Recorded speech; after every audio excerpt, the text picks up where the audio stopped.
One of the first losses Hiba and her family experienced in the war was their home. She and her husband Ayman spent 3 years renovating it for their 8 children. وانتقلنا جديد لسه قبل 4 شهور. بيت واسع، حياة، قبال البحر. نطلع نتسوق، ولادي يروحوا على مدارسهم. ذكريات حياة، نمط حياة، أسلوب حياة هنا، الروتين. نصحى والدي يطلع على السوق يتسوق وبعدين يرجع بالصبح، نعمل فطور ناكل، بعدين يطلع على الشغل تاعه. يعني احنا كنا مثلا لو كنا نحكي دائما على سبيل المثال بده يصير حرب، كنا نحكي تصير تصعيد على اسبوع 10 ايام بالكثير، امطارت مش هتعدي الشهر.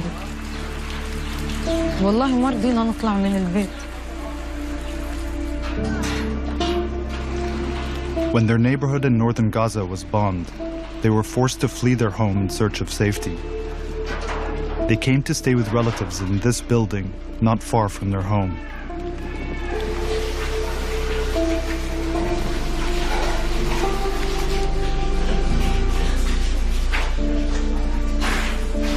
وكل تفكيرنا كيف بدنا نكون بخير، كيف أنا بدي أحتضن أولادي، جوزي يكون طيب وبخير، بناتي بخير، أولادي بخير، ما نتعرض للأذى، ما نتعرض للقصف، ما نتعرض لإصابات، نكون بأمان. هذا كل تفكيرنا.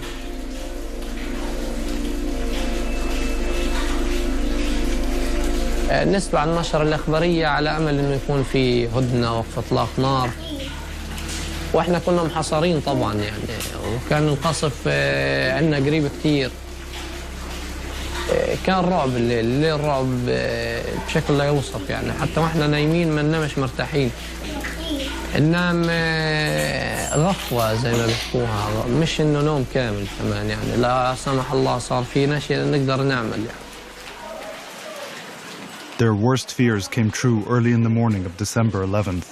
When a massive airstrike hit their building. Al Jazeera's cameras captured the aftermath. يعني استهدفت قوات الاحتلال صبيحة هذا اليوم منزل لعائلة سالم، منزل يكتظ السكان في حي الشيخ رضوان في مدينة غزة. Like thousands of other buildings in Gaza, it was completely destroyed and hollowed out. Family homes turned to ash and rubble. ما لحقوش يصحوا الناس. ما سمعنا الا صوت انفجار، دب هزز المنطقة، تهزز زي ما انت شايف كيف. كله سلاح. Hiba, her husband and children were injured but survived. However, according to witnesses, more than 100 people were killed. وكثير فقدنا من العائلة، وأولاد عم جوزي، بنت عمته، كثير. 102 names we found were killed in one moment, effectively. But there were also allegations that it might have been 200 people who were killed. This is something we've seen multiple times in Gaza because people are trapped under rubble for a really long time.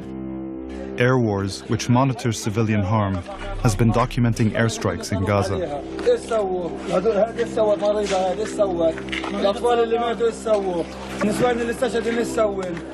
We asked them to examine the December 11th attack. And what happened in this strike was you had an attack on several different buildings. So when you go through our kind of investigation, you'll see that we split out all of the members of the family by which home they were in order to understand really the scale of devastation. هنا ينتشل أهالي الشهداء وهم أشلاء مقطعة. Do you know how many children were killed in the attack? So we estimated 50 at least.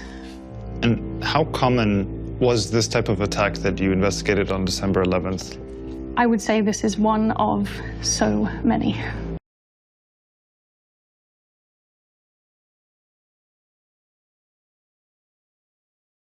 במלחמה, לא במבצע, לא בסבבים, במלחמה.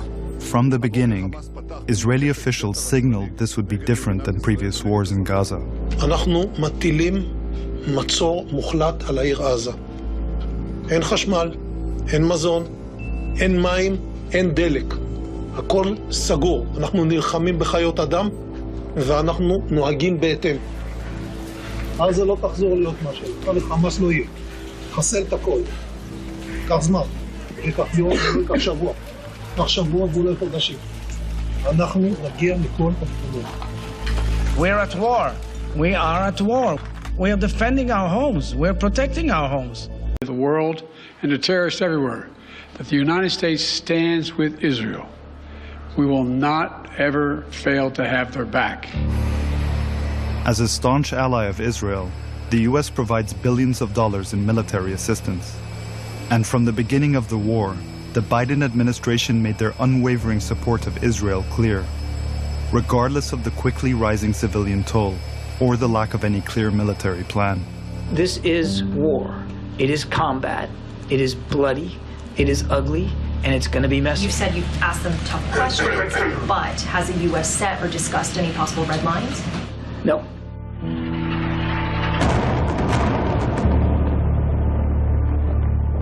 President Biden takes this issue extremely personally, has since the 1970s, sees himself as a committed Zionist.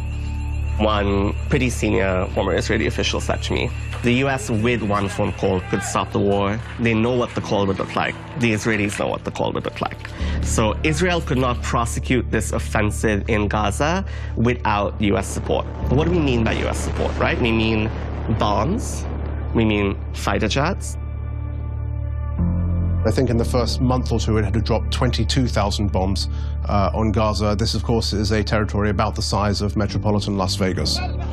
That's a level of devastation, as NGOs have noted, that has not been seen since the carpet bombing of Germany at the end of World War II.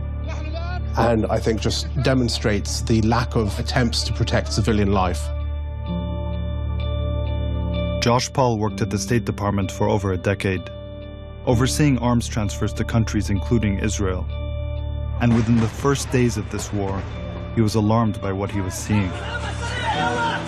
By October 9th, I had written to colleagues within the State Department, senior officials and equals in rank, to say we need to think about this, about how US weapons are being used in Gaza right now. So I continue to see what we were learning from the government of Israel directly itself through sensitive channels, if there were any indications there of any intent on their part to protect civilians.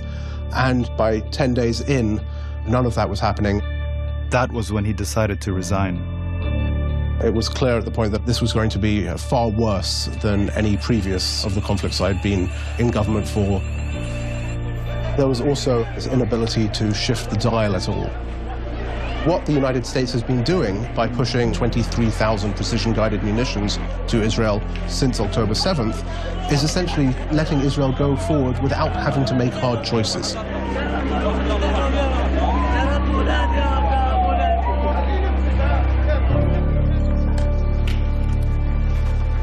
Will those in favor of the draft resolution... On the same day Josh Paul resigned, when the death toll had approached nearly 3,500 people in just 11 days. Those against? The US vetoed the first ceasefire resolution at the United Nations. Colleagues, the United States is disappointed this resolution made no mention of Israel's rights of self-defense. The US at that point says we're not going for a ceasefire. That's a really striking moment, right? Because the contours of the war are clear at that point, even if the Israeli ground invasion into Gaza has not yet begun. I think that was a moment where it became clear the US in all levels is going to let Israel pursue this military campaign as it sees fit. What are the chances of a Gaza ceasefire? None. No possibility.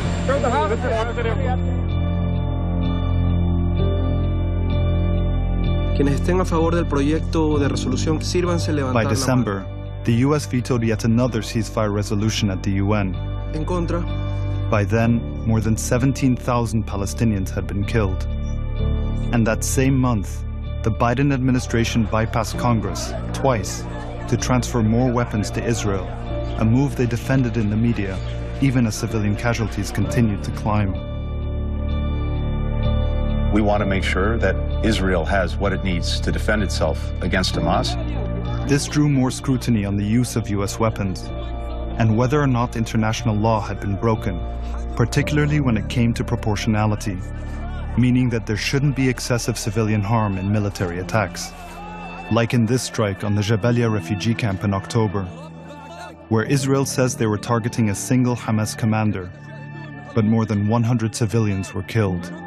This raised questions not just about proportionality, but another key part of international law: targeting and indiscriminate bombing. At best, the Israeli authorities are not taking the precautions they are supposed to take. At worst, they are intending to kill Palestinian men, women, and children, unrelated to Hamas or any other military target. Since the war began, Amnesty International has investigated a number of Israeli airstrikes in Gaza, in which they found no legitimate military targets, only civilians. We have documented the use of US weapons in the obliteration of civilians' families. That was demonstrated by Amnesty International already in several October strikes, and we have again demonstrated that US-made weapons were used against civilians in January in Rafah. There was no evidence of military targets, and yet the United States and others have continued to sell or transfer weapons to Israel. Those weapons have been used to commit crimes under international law. The magnitude of those violations, the number of violations, the scale of the violations is unprecedented.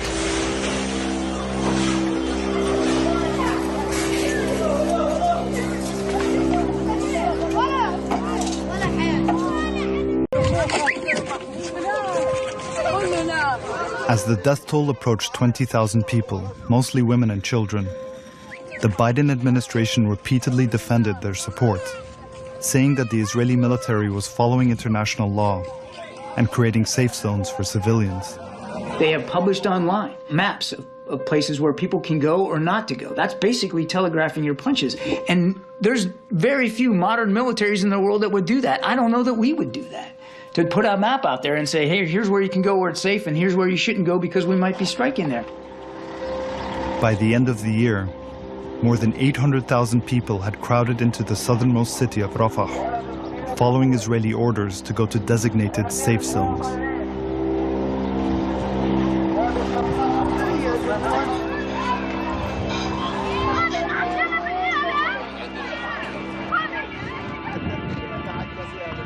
اتصلوا علينا بالصوانات، بعثوا لنا المخابرات الإسرائيل، بعثوا لنا الصوانات اطلعوا إلى الجنوب، اطلعوا الجنوب.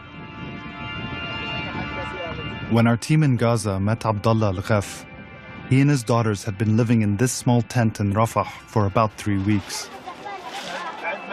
Before coming here, they were sheltering in the nearby city of Khan Yunis after fleeing their home in the north.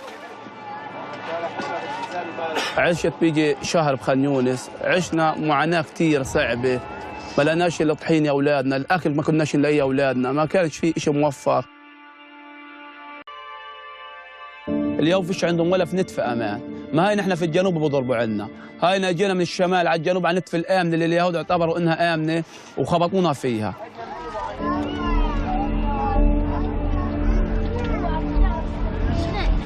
Attacks in the south, like the one that killed Abdullah's wife and sons, continued as more people fled, looking for safety. You can see here the blue areas are the areas that people were told to evacuate to. This is Rafah, which is the southernmost part of the Gaza Strip. As part of their monitoring of the war, Air Wars found that areas designated as safe zones were frequently bombed.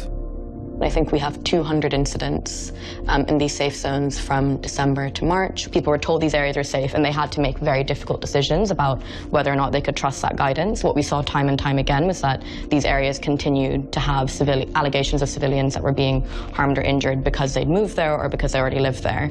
Those allegations didn't stop just because an area was designated as safe or seen as safe. Those allegations continued. So as the bombing increased, it also increased in the south where civilians were told to go to? Yeah, absolutely, I think.